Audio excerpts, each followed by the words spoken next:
నమస్తే, welcome to I dream. నేను మీ మాధురి.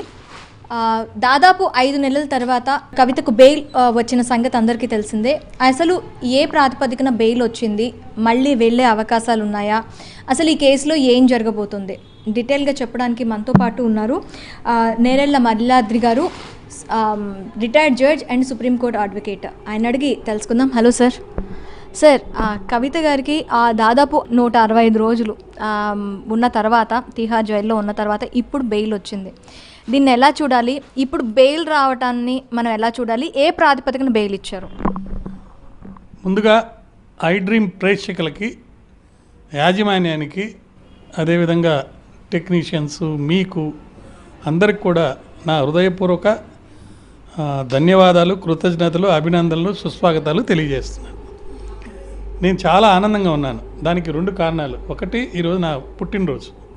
2, నేను ఐ డ్రీమ్స్లో ఏదైతే చెప్పానో అనేక వీడియోస్ ద్వారా, మరీ ముఖ్యంగా రీసెంట్గా కొన్ని వీడియోస్లో ఇతర ఛానల్స్లో కూడా చెప్పినవి అన్నీ కూడా ఈరోజు సుప్రీంకోర్టులో వాదనల రూపంలో, క్వశ్చన్ అండ్ ఆన్సర్స్ రూపంలో బయటకు వచ్చినాయి. నేను ఇంట్లో కూర్చొని ఎన్టీవీలో ఆ లైవ్ ఛానల్ని కూడా చూడటం జరిగింది.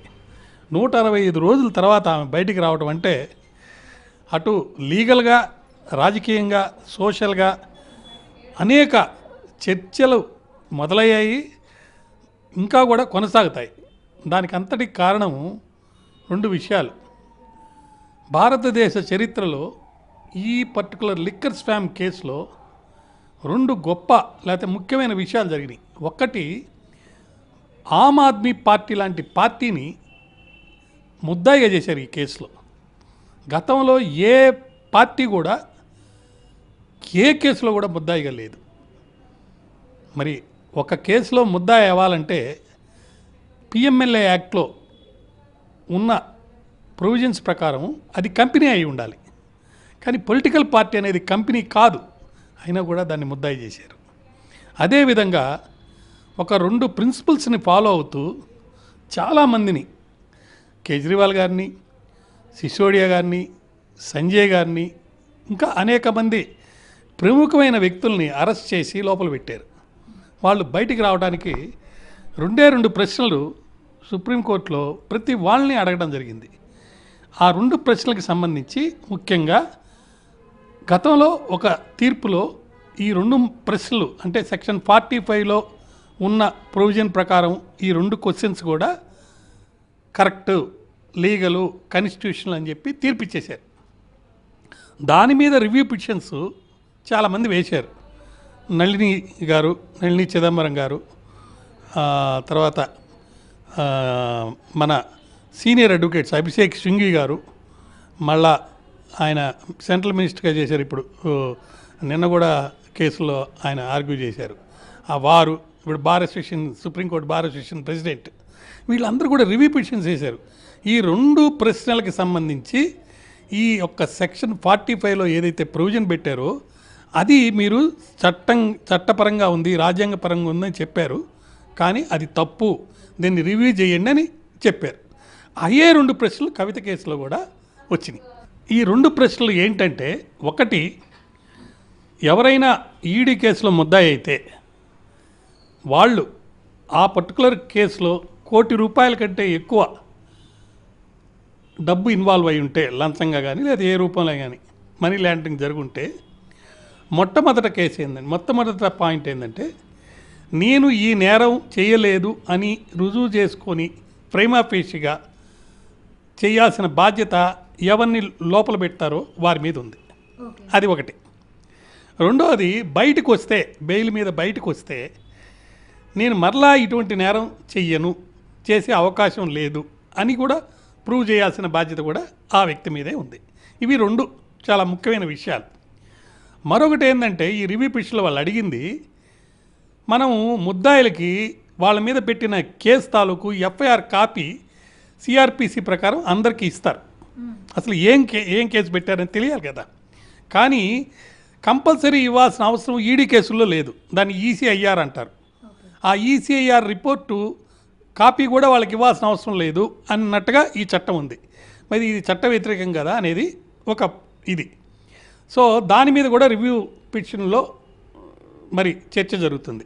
అయితే ఈరోజు మరి ముఖ్యంగా కవిత గారి కేసు గతంలో 22వ తారీఖు నాటి నుంచి ఈ రోజుకు వాయిదా పడింది. 22వ తారీఖు కౌంటరు వేయనందుకు ఈడీకి సంబంధించిన లాయర్ల మీద సుప్రీంకోర్టు బెంచి ఆగ్రహం వ్యక్తం చేసింది. అప్పుడు ఆ సందర్భంలో ఏమడిగిందంటే, మీ దగ్గర హైకోర్టు రికార్డు ఫైల్ ఉండి కూడా దాన్ని బేస్ చేసుకొని కౌంటర్ దాఖలు చేయకుండా వాయిదాలు అడుగుతున్నారు, ఇది తప్పు అంటే అప్పుడే కొంచెం అర్థమైంది జనాలకి, అంటే ప్రజలకి. సో ఈడీ ఏదో విధంగా ఈమెని కొనసాగించాలనే ఉద్దేశంలో ఉంది అని. అయితే ఈరోజు కౌంటర్ వేయడం జరిగింది. ఆ కౌంటర్ వేసిన తర్వాత వాదనలు జరిగేటప్పుడు సుప్రీంకోర్టులో ముకుల్ రోహత్గి గారిని కవిత గారి అడ్వకేటు ముఖ్యంగా 3 వాదనలు చేశారు. ఒకటి, ఈమె ఒక స్త్రీ, మనీష్ సిసోడియా కేసులో బెయిల్ ఇచ్చేటప్పుడు ఏ ప్రాతిపదికన ఆయనకి బెయిల్ ఇచ్చారో ఈమె కేసులో కూడా ఛార్జ్షీట్ దాఖలు చేశారు కాబట్టి, సుమారు 165 రోజుల నుంచి జైల్లో ఉంది కాబట్టి త్వరితగతిన మరి ట్రయల్ జరిగి తీర్పు అయ్యే అవకాశం లేదు కాబట్టి వెల్యూమినస్ డాక్యుమెంట్స్ వేశారు, చాలా టైం టేకింగ్ ప్రాసెస్ ఉంది కాబట్టి ఈమె ఫండమెంటల్ రైట్ అనేది వైలేట్ అవుతుంది కాబట్టి ఈమెకి బెయిల్ ఇవ్వండి అనేది ఒక వాదన. రెండో వాదన వాళ్ళు చేసింది ఏంటంటే, ఈమె ఏదో తన యొక్క సెల్ ఫోన్లకు సంబంధించి ఎవిడెన్స్ని డిస్ట్రాయ్ చేసినట్టుగా వాళ్ళు వాదిస్తున్నారు. కానీ వాస్తవంగా జరిగింది, ఆమెకి నోటీస్ ఇచ్చిన తర్వాత సెల్ ఫోన్లు తెచ్చిచ్చేసింది. కానీ తెచ్చిచ్చే లోపల ఆమె కొత్త ఫోన్లు తీసుకున్నందువల్లనో అనేక కారణాల వల్ల ఆమెకున్న ఫోన్లని ఇతరులకు ఇచ్చింది. ఆ ఫోన్లను మళ్ళీ వాళ్ళ దగ్గర నుంచి తెచ్చుకొని ఆ తెచ్చుకున్న ఫోన్లను వాళ్ళకి ఇచ్చేసింది.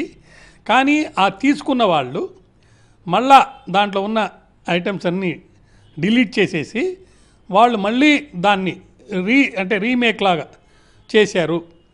అది వాళ్ళు చేసింది కానీ ఈమెమి డిస్ట్రాయ్ చేయలేదు అని అన్నప్పుడు జడ్జి గారు ఒక క్వశ్చన్ అడిగారు, ఎవరైనా చేస్తారు ఇంట్లో, మన సెల్ ఫోన్ ఎవరికైనా ఇవ్వమా? మరి ఇచ్చినప్పుడు ఆ సెల్ ఫోన్ ఇతరులు కూడా వాడతారు. ఆ వాడేటప్పుడు కొన్ని సందర్భాల్లో ఎక్కువ కాలం వాళ్ళ దగ్గర ఉంటుంది కాబట్టి దాంట్లో డిలీట్ చేసి వీళ్ళ నెంబర్లు వేసుకోవటం అలాంటివి జరుగుతాయి, హ్యూమన్ కదా అని అడిగారు. దానికి మన రాజుగారు ఆయన ఈడీ తరపున వాదించారు. ఆయన 3 సమాధానాలు చెప్పారు. ఒకటి, ఈమె మేము ఇన్వెస్టిగేషన్ చేసే సందర్భంగా పరిశోధనలో సహకరించలేదు. తర్వాత ఈమె సాక్షుల్ని ప్రభావితం చేసింది. అరోరా అనే ఆయన చాలా సందర్భాల్లో స్టేట్మెంట్లు మార్చేశాడు. అలా స్టేట్మెంట్లు మార్చడానికి కారణము ఈమె ఆయన మీద పెట్టినటువంటి ఇన్ఫ్లుయెన్సే. అదేవిధంగా 100 కోట్ల రూపాయల డబ్బు ఈమె ప్రధాన సూత్రధారిగా ఉండి మరి ఆప్ పార్టీకి అందజేయడం జరిగింది. ఆ డబ్బు మరి ఆప్ పార్టీ ఎన్నికల్లో వాడటం జరిగింది. ఇలాంటి ఆమెను కనుక వదిలితే బయటికి మరి ఇన్ఫ్లుయెన్స్ చేసి విట్నెస్లు ఇబ్బంది పెట్టే అవకాశం ఉందని చెప్పి ఆయన వాదన చేశాడు. 135 ఏదో ఒక దాన్ని కోట్ చేసి మొత్తం ఎవిడెన్స్ని డిస్ట్రాయ్ చేయటం, అధికారులను బెదిరించటం, ఇలాంటివన్నీ కూడా చెప్పారు. అదే సాక్షుల్ని కొంచెం ఇబ్బంది పెట్టడం, ఇవన్నీ కూడా చెప్పినా కూడా సుప్రీంకోర్టు ఒకే ఒక ప్రాతిపదిక, అంటే సిసోడియా కేసులో ఎలా బెయిల్ ఇచ్చారో ఈమె స్త్రీ కాబట్టి ఫ్లైట్ రిస్క్ కూడా లేదు. ఈమె తండ్రి ముఖ్యమంత్రిగా చేశాడు, ఈ అమ్మాయి ఎమ్మెల్సీగా చేసింది, మరి ఈమె ఎంపీగా కూడా చేసింది. ఇటువంటి ఆమె దేశం వదిలిపెట్టి లేకపోతే కేసులో సహకరించకుండా కోర్టుకు రాకుండా ఉండే పరిస్థితి లేదు కాబట్టి మరి ఇస్తే మీకేంటి ఇబ్బంది అని చెప్పి కొన్ని కండిషన్స్ మీద ఈమెని బెయిల్ మీద ఇవ్వటం జరిగింది. ఒకటి, 10 లక్షల రూపాయలు, 2 జామీందారులు. రెండోది, దేశం విడిచిపెట్టి వెళ్ళకూడదు. మూడోది, సాక్షుల్ని ఇన్ఫ్లుయెన్స్ చేయకూడదు. ఇలాంటి కండిషన్స్ పెట్టి అన్నీ కూడా ఇవ్వడం జరిగింది. ఈరోజు సాయంత్రం లోపల ఈ అమ్మాయి యొక్క పత్రాలని, అంటే జామీన్ పత్రాలని మరి యాక్సెప్ట్ చేస్తే ఈరోజు రాత్రి 7 గంటలకి తీహార్ జైలు నుంచి ఆమె బయటకు వచ్చే అవకాశం ఉంది. అయితే దీన్ని మనం లీగల్గా చూసాం, రాజకీయంగా కూడా అనేక విధమైనటువంటి వాదనలు ప్రతివాదనలు వస్తున్నాయి. సో రాజకీయంగా వచ్చే వాదనలు మనం గమనిస్తే రాబోయే 4 ఎలక్షన్స్, ముఖ్యంగా మహారాష్ట్ర, ఢిల్లీ, హర్యానా, జమ్మూ కాశ్మీర్, ఈ 4 రాష్ట్రాల్లో కొన్ని రాష్ట్రాలకు ఆల్రెడీ డేట్స్ ఇచ్చేశారు, కొన్ని రాష్ట్రాలకు డేట్స్ ఇవ్వబోతున్నారు. ఒక ప్రాతిపదికన political స్ట్రాటజీగా BJP party Aam Aadmi పార్టీని దెబ్బకొట్టాలంటే, వాళ్ళు మేము నిజాయితీ పరులమి, కరప్షన్కి ఎగనెస్ట్గా క్రూసేడ్ చేసిన వాళ్ళమి, మమ్మల్ని సామాన్య మానవులు ఎన్నుకున్నారు 3 సార్లు. అంటే మనం అందరికీ మోడీ చాలా ఇంపార్టెంట్, గ్రేట్ అనుకుంటాము, కానీ ఇంటర్నేషనల్ లెవెల్లో ఆమ్ ఆద్మీ పార్టీ తరపున ముఖ్యమంత్రి అయిన కేజ్రీవాల్ కూడా చాలా ఇంపార్టెంట్. ఎందుకంటే ఢిల్లీలో 3 టైమ్స్ వరుసగా గెలిచాడు, మళ్ళా కూడా గెలుస్తారనే ఒక వాదన కూడా వస్తుంది. సో అంత ఇంపార్టెంట్ పర్సన్ని ఏ విధంగా దెబ్బకొట్టాలంటే, ఈ యొక్క లిక్కర్ స్కామ్ కేసులో ఆయన్ని ఇరికించడానికి ఒక ప్లాన్ ప్రకారం, ఒక స్ట్రాటజీ ప్రకారం ఇదంతా గవర్నర్ ద్వారా, అంటే అక్కడ లెఫ్టినెంట్ గవర్నర్ ద్వారా ఇచ్చిన కేసు ద్వారా ఈయన్ని ఇరికించడం జరిగింది అని చెప్పేసి ఒక వాదన ఉంది. దాంట్లో భాగంగానే కవితని కూడా పట్టుకున్నారు. అంటే నేరం ఎవరు చేశారు ఏంటనేది అది వేరే విషయం. ఇది ఒక పొలిటికల్ సర్కిల్లో జరుగుతుంది. ఈ సందర్భంగా మొన్న జరిగిన ఎలక్షన్స్లో మరి లాస్ట్ మూమెంట్లో బీజేపీ మరి బీఆర్ఎస్ కమాండ్ బీఆర్ఎస్ మధ్యలో ఒక రాజకీయ అవగాహన ఒప్పందం వల్ల ఆయన ఎన్నికల్లో ఓడిపోయాడు. మళ్ళా ఎంపీ ఎలక్షన్లప్పుడు ఈ 8 సీట్లు బీజేపీకి రావడానికి లోపాయకారి ఒప్పందం వల్ల, సపోర్ట్ వల్ల వాళ్ళు గెలిచారు. అయితే మరొక వాదన ఏంటంటే, అది కాదు, బీఆర్ఎస్ పార్టీని పూర్తిగా సమూహంగా అంటే దాంట్లో చేరిపోతారు అనేది ఒక వాదన వచ్చింది. దానికి సంబంధించి కూడా ఒక ముఖ్యమైన విషయం ఏంటంటే, వాళ్ళ మేనమామ గారు, ఆయన హరీష్ గారు గురించి బండి సంజయ్ గారు ఒక వాక్యం చేశారు. ఆయన మంచోడు, ఆయన రాజీనామా చేసి వస్తే మేము చేర్చుకుంటామని. సో హరీష్ గారు ఏమైనా పోయి జాయిన్ అవుతారా, లేకపోతే కవిత గారిని లోపాయకారి ఒప్పందంలో కవిత గారిని తీసుకుంటారా? నన్ను ఒక ఛానల్లో కూడా అడిగారు, కవిత గారు ముఖ్యమంత్రి ఏమైనా అవుతారా భవిష్యత్తులో అంటే. మనకు మహారాష్ట్రలో జరిగినటువంటి రాజకీయ ప్రకంపనలు అనుకోండి, అక్కడ ముఖ్యమంత్రులను మార్చడం కానీ అవి చూసినప్పుడు షిండే రూపంలో ఇక్కడ కూడా అటువంటి ఏమైనా జరుగుతాయా అనే ఒక వాదన పూర్తిగా వచ్చింది. కాదు, కాంగ్రెస్ బీఆర్ఎస్ ఒకటైంది బీజేపీని అంతం చేయడానికి. బీజేపీని నేషనల్ లెవెల్లో పడేయాలని అంటే చంద్రబాబు గారికి మన జనతాదళ్ ఆయన అక్కడ బీహార్ నుంచి వాళ్ళిద్దరు సపోర్ట్ తోటి ఇది నడుస్తుంది కాబట్టి, వాళ్ళ సపోర్ట్ని కనుక బ్రేక్ చేస్తే, అంటే బ్రేక్ చేయాల్సిన పరిస్థితి వస్తుంది. జగన్ గారు కూడా చాలాసార్లు క్వశ్చన్ చేసి అడుగుతున్నారు, మీకు ఇప్పుడు అవకాశం వచ్చింది, మీరు ఎందుకు స్పెషల్ స్టేటస్ని డిమాండ్ చేసి అడగడం లేదని. దానికి ఆన్సర్గానే చంద్రబాబు నాయుడు గారు ఢిల్లీలో స్పెషల్ స్టేటస్ కంటే ఎక్కువ అవసరాలు ఇప్పుడు నాకున్నాయి, వాటి కోసమే నేను వచ్చానని చెప్పి 15 కోట్లు 1000 కోట్లు కూడా తెచ్చుకోవడం జరిగింది. సో ఇలా పార్టీలు మారి మరో పార్టీలో దీన్ని విలీనం చేయటమా, లేకపోతే సపరేట్గా ఉండి ఐకమత్యంతో పోరాడి కాంగ్రెస్ దించుతారా అనేది ఒక వాదన. లేదు కాంగ్రెస్ పార్టీ బీఆర్ఎస్ ఒకటయ్యి బీజేపీని అంతం చేసి రాహుల్ గాంధీని ప్రైమ్ మినిస్టర్ చేసే పరిస్థితి ఒక వాదన జరుగుతుంది. ఇక్కడ ఈ 2 రకాల వాదన రావడానికి ముఖ్యమైన కారణం ఏంటంటే, సెంట్రల్లో ఆమ్ ఆద్మీ పార్టీని కాంగ్రెస్ జత చేసుకొని మన ఎన్నికల్లో నిలబడటం జరిగింది. సో ఆమ్ ఆద్మీ పార్టీ వాళ్ళకి కవిత గారికి ఒక అండర్స్టాండింగ్ ఉంది కాబట్టి, కవిత గారు లిక్కర్ కేసులో ఇన్వాల్వ్ అయింది కాబట్టి, కవిత గారిని కనుక బయటపడితే కేజ్రీవాల్ కూడా బయటకు వచ్చేస్తాడు. సో కేజ్రీవాల్, కవిత వీళ్ళందరూ కలిసి కాంగ్రెస్తో సపోర్ట్ చేసి బీజేపీని అంతం చేస్తారనేది ఒక వాదన. మరొక అంటే అనుకుంటుంది సర్కిల్స్లో. రెండో వాదన ఏంటంటే, గతంలో రేవంత్ రెడ్డి గారు బీజేపీలో చేశారు కాబట్టి ఇప్పుడు బీజేపీ సపోర్ట్ తీసుకోనో, లేకపోతే బీజేపీలోకి చంద్రబాబు నాయుడు అటు ఉన్నాడు కాబట్టి బీజేపీలోకి ఈయన వెళ్తారేమో. లేదు చంద్రబాబు నాయుడు గారే కాంగ్రెస్కి సపోర్ట్ చేస్తారు. ఎందుకు చేస్తారు కాంగ్రెస్ సపోర్ట్ అని అంటే 2 కారణాలు. ఒకటి, ఆయన వచ్చింది కాంగ్రెస్ పార్టీ నుంచే. ఒకటి, తెలుగుదేశానికి ముఖ్యమైనది ఏంటంటే స్పెషల్ స్టేటస్ కావాలి అక్కడ. అది బీజేపీ వాళ్ళు ఇచ్చే అవకాశం లేదు, కాంగ్రెస్ వాళ్ళు ఇస్తానంటున్నారు. నెంబర్ 1.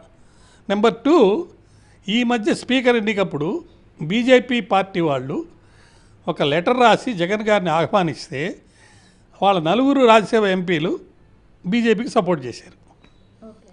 సో వీళ్ళు కూటమిలో ఉండి కూడా అటు పవన్ కళ్యాణ్ గారు కానీ మరి చంద్రబాబు నాయుడు గారు కానీ ఏమయ్యా మాకు అపోజిషన్గా నిలబడ్డా వాళ్ళ సపోర్ట్ మీరు ఎలా అడిగారు లెటర్ ఇచ్చి అని అడగలేని పరిస్థితి, అడగలేదు కూడా. సో ఇవన్నీ చూస్తుంటే చంద్రబాబు నాయుడు గారు స్విచ్ ఓవర్ అయ్యి ఇటు వచ్చేస్తారేమో, బీజేపీకి సపోర్ట్గా జగన్ నిలబడతారు. కారణాలు కేసుల వల్ల కానివ్వండి, లేకపోతే ఇప్పుడు ప్రతిపక్షంలో ఉన్నందువల్ల తక్కువ సీట్లు వచ్చినాయి కాబట్టి, లేకపోతే ఆయన ఎదుగుదల అయ్యి నెక్స్ట్ టైం మళ్ళీ సీఎం అవడానికి వీళ్ళ సహకారం కావాలి కాబట్టి, ఇలా ఈ బెయిల్ విషయం అనేది రాజకీయ ప్రకంపనలు 2 తెలుగు రాష్ట్రాల్లో అటు నేషనల్ లెవెల్లో ఆమ్ ఆద్మీ పార్టీ ఉంది కాబట్టి చాలా ముఖ్యంగా జరిగినాయి. అయితే అన్నిటికంటే ముఖ్యమైనది ఏంటంటే 4 రాష్ట్రాల్లో ఎవరు గెలుస్తారు అనే దానికి కొన్ని కారణాల వల్ల మహారాష్ట్రలో కాంగ్రెస్ వచ్చే అవకాశం ఉంది, హర్యానాలో కాంగ్రెస్ వచ్చే అవకాశం ఉంది, అదేవిధంగా జమ్మూ కాశ్మీర్లో ఈ 370 ఆర్టికల్ రద్దు చేశారు కాబట్టి బీజేపీని అక్కడ ఎక్కువ మంది హిందూస్ లేరు కాబట్టి, ముస్లిమ్స్ ఎక్కువ కాబట్టి కాంగ్రెస్ వచ్చే అవకాశం ఉంది. మరి ఢిల్లీలో ఎవరికి వస్తుంది అనేది $1 మిలియన్ క్వశ్చన్. ఢిల్లీలో జరిగిన ఎలక్షన్స్లో మొన్న ఎంపీ సీట్లు మొత్తం 8 కూడా ఎన్ని సీట్లు ఉంటే అన్నీ కూడా బీజేపీకి వెళ్ళిపోయినాయి. కాంగ్రెస్ ఆమ్ ఆద్మీ పార్టీ కలయికతో నిలబెట్టి పెట్టిన క్యాండిడేట్స్ అని చిత్తుగా ఓడిపోయారు.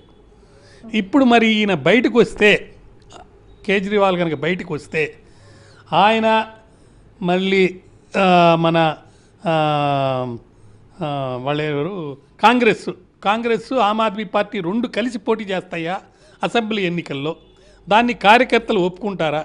ఇప్పుడు ఆంధ్ర రాష్ట్రంలో జరిగిన ఎన్నికల్లో అనేక అభియోగాలు ఉన్నాయి. ఒకటి దాన్ని ఏమంటారు, ఈవీఎంస్ని ఇంటర్ఫియర్ చేశారని, ఈవీఎం ద్వారా వేరే పద్ధతుల్లో దాన్ని మేనేజ్ చేసి గెలిచారని ఇప్పుడు కేసులు కూడా జరుగుతున్నాయి. మరి అక్కడ ఢిల్లీలో మరి అక్కడ వాళ్ళిద్దరూ కలిసి నిలబడితే ఓడిపోయారు. ఇప్పుడు ఇండిపెండెంట్గా నిలబడాలంటే ఒకరినొకరు తిట్టుకోవాలి. మరి ఒకరినొకరు అక్కడ తిట్టుకుంటుంటే ఇక్కడ బీఆర్ఎస్ వాళ్ళు కాంగ్రెస్ వాళ్ళు తిట్టుకుంటున్నారు. అంటే మేము బయట లోపల ఒప్పందాలు మనకు సంబంధం లేదు. మరి అక్కడ కూడా తిట్టుకుంటారా, లేకపోతే వేరే విధంగా సపరేట్గా చేస్తే బీఆర్ఎస్ వెళ్ళి ఆమ్ ఆద్మీ పార్టీకి సపోర్ట్ చేయాలి. కాంగ్రెస్ ఆమ్ ఆద్మీ పార్టీ సపరేట్గా కంటెస్ట్ చేస్తే వీళ్ళు తోడు దొంగలు కాబట్టి, లేదా ఆ గతంలో కూడా వీళ్ళ మధ్యలో ఒక అండర్స్టాండింగ్ ఉంది కాబట్టి వాళ్ళిద్దరు కూడా కలిసి పోటీ చేయాలి. ఇవన్నీ కూడా పర్మిటేషన్స్ అండ్ కాంబినేషన్స్ చూస్తున్నప్పుడు సామాన్య మానవుడికి ఈ వ్యవస్థ మీద ఒక అంటే ఇది చెడిపోయింది రాజకీయం, ఎవరు ఏ పార్టీ నుంచి గెలిచినా అధికారంలోకి వెళ్ళాలనే ఒక తపంతోటి పనిచేస్తున్నారు తప్ప ప్రజాస్వామ్యంలో విలువలు కలిగినటువంటి వ్యక్తులు నీతిగా, నిజాయితీగా, ట్రాన్స్పరెంట్గా, అకౌంటబుల్గా చేయటం లేదని ఒక భావన ఉంది. ఈ సందర్భంలో వచ్చినటువంటి ఈ బెయిల్ వల్ల రాజకీయ ప్రకంపనలు చాలా గట్టిగా గొప్పగా ఉన్నాయి. అయితే సార్, మెరిట్స్లోకి వెళ్తుందని కొందరు, లేదు మెరిట్స్లోకి వెళ్ళదని కొందరు అని. అసలు మెరిట్స్ అంటే ఏంటి? దీన్ని ఏ ప్రాతిపదికన మెరిట్స్లోకి వెళ్తే ఏ ప్రాతిపదికన వెళ్ళే అవకాశాలు ఉన్నాయి? అంటే బెయిల్ సందర్భంగా ఫ్రేమా పేషి నేరం చేశారా లేదా మాత్రమే. అంటే అలా రికార్డు చూస్తే వీళ్ళు నేరం చేశారా లేదని తెలుసుకునేటట్టు రికార్డు ఉండాలి. మెరిట్స్ అంటే ట్రయల్ జరిగి ఎవిడెన్స్ అయిన తర్వాత జడ్జి గారు ఫైనల్గా పనిష్మెంట్ ఇచ్చేటప్పుడు పూర్తిగా సంపూర్ణంగా అధ్యయనం చేసి కేసు లాస్ అన్ని పరీక్షించి అప్పుడు దాని మీద ఒక తీర్పు ఇస్తారు. అదే జడ్జి గారు కూడా అడిగారు, ఈడీ వాళ్ళ కేసుని ఏ విధంగా ఆర్గ్యూ చేశారంటే మెయిన్ కేసు ఆర్గ్యూ చేసేటప్పుడు మెరిట్స్ మీద చెప్పే విషయాలన్నీ చెప్పారు. సో మేము ఇప్పుడు మెరిట్స్లోకి వెళ్ళటం లేదు, మేము కేవలం ఈ అమ్మాయికి బెయిల్ ఇవ్వాలా లేదా ఈ సందర్భంగా అని ఆ ఒక్క పాయింట్ మీదనే మేము కన్సిడర్ చేస్తున్నాము, ఈమెకి బెయిల్ ఇస్తున్నాం అని చెప్పడం జరిగింది. అయితే ఈ కేసులో ఎలాంటి లొసుగులు లేవు అని సుప్రీంకోర్టు చెప్పిందని కూడా కొంతమంది వాదిస్తున్నారు. అది నిజమేనా సార్? తప్పు. ఇప్పుడు సుప్రీంకోర్టు చెప్పింది బెయిల్ అనేది ఈమెకి ఇవ్వాలా లేదా అనే సందర్భంగా బెయిల్కి ఇవ్వటానికి కావాల్సినటువంటి కొన్ని అంశాలని పరిగణలోకి తీసుకునేటప్పుడు మెయిన్ కేసు గురించి కూడా కొన్ని వ్యాఖ్యలు చేయాల్సిన అవసరం ఉంటుంది, చేస్తారు. అలా చేసినప్పుడు దాన్ని మెయిన్ కేసు మెరిట్స్ మీద చెప్పినట్టుగా భావించడానికి వీల్లేదు, అది చట్ట వ్యతిరేకం. ఇది కేవలం బెయిల్ ఇచ్చే సందర్భంగా ప్రైమా ఫేషీ కేసు ఉందా లేదా, ఈ అమ్మాయిని బయటికి పంపిస్తే మరోసారి ఇటువంటి నేరం చేస్తా లేదా, లేదు బయటికి పంపిస్తే కేసులో సహకరించి ఆమె యొక్క నిర్దోషిత్వాన్ని రుజువు చేసుకునే దానికే బయటికి పోతుందా, లేకపోతే సాక్షుల్ని ప్రభావితం చేసి వాళ్ళని ఇబ్బంది పెట్టి ఏదో విధంగా ఆమె కేసు గెలిచి రాజకీయంగా లబ్ధి పొందే అవకాశం ఉందా లేదా, ఇటువంటి వాటినే చూస్తారు. ఓకే, సో మొత్తానికి ఈ బెయిల్ అనేది వచ్చింది. సో నెక్స్ట్ ఎలా ఉండబోతుంది సార్? ఈ కేసులో బెయిల్ వచ్చిన తర్వాత అలిగేషన్స్ చాలా సీరియస్గా ఉన్నాయి, కొంత రికార్డెడ్ ఎవిడెన్స్ ఉంది. ఫర్ ఎగ్జాంపుల్ కొన్ని సందర్భాల్లో ఒక హోటల్లో ఎవరు దిగారు, ఎవరితో మాట్లాడారని కాల్ డేటా తీశారు. అదేవిధంగా ఒక పర్టికులర్ ల్యాండ్ కవిత గారు అమ్మినట్టుగా దానికి డబ్బు వేరే వాళ్ళకి ముట్టినట్టుగా రికార్డెడ్గా దొరికింది. అదేవిధంగా వాళ్ళ ఆడిటరు లేదా మాగంట రాఘవ గారు, ఇంకొక ఆయన, వీళ్ళందరూ అప్రూవర్గా మారిపోయారు. అప్రూవర్గా మారి కవిత గారి కేసుకు సంబంధించి ఎగనిస్ట్గా స్టేట్మెంట్స్ ఇచ్చారు, మళ్ళీ రివర్ట్ అయ్యారు. ఇవన్నీ కూడా పరిగణలోకి తీసుకున్నప్పుడు ఒక పక్క రెండు సింహాలు కనుక యుద్ధం చేస్తున్నట్టుగా, అంటే ఒక సింహం ఇంకో సింహంతో, సింహము లేడితో కాదు, అట్లా ఇరు పక్షాల మధ్య ఒక యుద్ధ వాతావరణం వచ్చి రష్యా చేస్తున్నట్టుగా అక్కడ వాళ్ళ యొక్క ఎవిడెన్స్ పెట్టడంలో కానీ, సైంటిఫిక్గా కొన్ని ప్రూవ్ చేయడంలో కానీ, మానిటరీ కన్సిడరేషన్స్ ప్రూవ్ చేయడంలో కానీ, అదేవిధంగా ఈడీ యాక్ట్లో ఉన్నటువంటి గట్టి లేకపోతే కొన్ని ప్రొటెక్షన్స్, అంటే నేరాన్ని ప్రూవ్ చేసుకునేదానికి చట్టంలోనే కొన్ని వెసులుబాట్లు ఈడీకి సపోర్ట్గా ఉన్నాయి. సో ఈ సందర్భంలో భవిష్యత్తులో ఈ కేసు ఎలా ఉంటుంది అనేది ట్రయల్లో చాలా పేజీలు, వేల పేజీలు దీంట్లో ఉన్నాయి. 453, 1553 ఎంతమంది సాక్షులు విచారించారు. కాబట్టి ఖచ్చితంగా దీని మీద కోర్టు కూడా చాలా టైం తీసుకుంటుంది. మెయిన్ కారణం బెయిల్ ఇవ్వడానికి కూడా అదే. సిసోడియా కారణం కూడా, సిసోడియాకి బెయిల్ ఇవ్వటం కానీ, కేజ్రీవాల్కి ఈడీ కేసులో బెయిల్ ఇవ్వటానికి కానీ, వీటన్నిటికీ మెయిన్ కారణం ఏంటంటే సమగ్రమైనటువంటి ట్రయల్ జరిగి తీర్పు వచ్చేదానికి చాలా సమయం అయితే, అన్ని రోజులు ఈమెను లోపల పెట్టుకుంటే, లేకపోతే ముద్దాయిని లోపల పెట్టుకుంటే వాళ్ళ యొక్క అమూల్యమైనటువంటి ఫండమెంటల్ ప్రాథమిక హక్కులు అనేవి, ముఖ్యంగా ఆర్టికల్ 21 అనేది వైలేట్ అయిపోతుంది, ఆర్టికల్ 19 వైలేట్ అయిపోతుంది, ఆర్టికల్ 14 వైలేట్ అయిపోతుందని బెయిల్ ఇవ్వడం జరిగింది. అంటే మనకు దీని ద్వారా మనకు తెలిసింది ఏంటంటే ఈ కేసు ఇప్పట్లో తేలదు, చాలా కాలం పడుతుంది.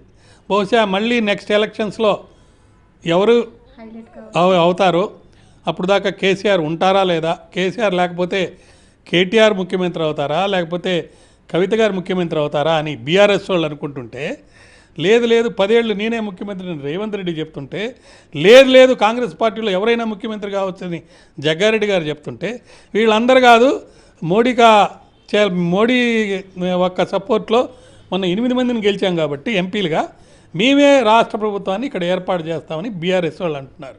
వీళ్ళందరిలో మరి మజ్లీస్ వాళ్ళు ఎవరు అధికారంలోకి వస్తే వాళ్ళకి సపోర్ట్గా నిలబడి, ఇప్పుడు ఈ హైడ్రా విషయంలో కానీ అన్నీ మనం చూస్తుంటే వాళ్ళు కాలం గడుపుతున్నారు. కాబట్టి రాబోయే రోజుల్లో ఈ దర్యాప్తు పూర్తయి ఛార్జ్షీట్లు అయితే వేశారు, కానీ ఇంకా పరిశోధన చేయాల్సినవి చాలా ఉన్నాయి. వీటిల్లో ముఖ్యంగా ఈ 100 కోట్ల రూపాయలు ఎక్కడికి వెళ్ళినాయి, ఆ డబ్బు ఇంకా రికవరీ కాలేదు. ఇదే క్వశ్చన్ జడ్జి గారు కూడా అడిగారు. సో మేము ఇంకా సమగ్రమైన దర్యాప్తు చేస్తున్నాం, ఆ డబ్బును కూడా రికవరీ చేస్తాము అని ఈడీ వాళ్ళు చెప్పడం జరిగింది. కాబట్టి ఇది కాలం ఇంకా చాలా కాలం పడుతుంది. దాంట్లో ఒకవేళ కనుక నేరం కనుక రుజువైతే, మనకందరికీ గుర్తుంది జయలలిత కేసులో శిక్షల పడింది, జయలలిత నేస్తం, ఆ అమ్మాయి పేరు ఏదో ఉంది, శశికళ గారు 3 ఏళ్ళు జైల్లో ఉండి రావడం జరిగింది. అదే కనుక జయలలిత బతుకుంటే ఆమె కూడా అన్ని రోజులు ఉండి వచ్చేది. తర్వాత జయలలిత గారి మీద ఫైన్ వేశారు. ఆ ఫైన్ డబ్బుని రికవర్ చేశారా లేదో తెలియదు నాకు. రికవర్ చేయకపోతే మనిషి చచ్చిపోయినా రికవర్ చేయాలని చెప్పి ఒక కొత్త చట్టంలో ఉంటే ఒక రూల్ కూడా పెట్టున్నారు. సో డబ్బులైనా వసూలు చేయొచ్చు, లేదు ఫైన్లైనా వేసి నష్టపరిహారం లేకపోతే పనిష్మెంట్ కింద డబ్బులు రికవర్ చేయొచ్చు, లేకపోతే శిక్షలు వేసి వాళ్ళని జైలుకి కూడా పంపించవచ్చు. Okay sir, thank you very much.